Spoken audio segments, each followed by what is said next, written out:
Warga di Kecamatan Sukarami, Palembang memadati bazar sembako Ramadan. Bazar menyediakan beragam sembako dengan harga sedikit lebih murah dari pasar.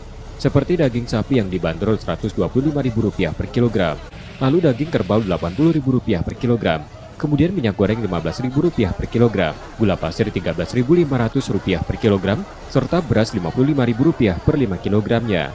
Meski tak jauh berbeda dengan harga di pasar, warga cukup terbantu dengan bazar sembako tersebut.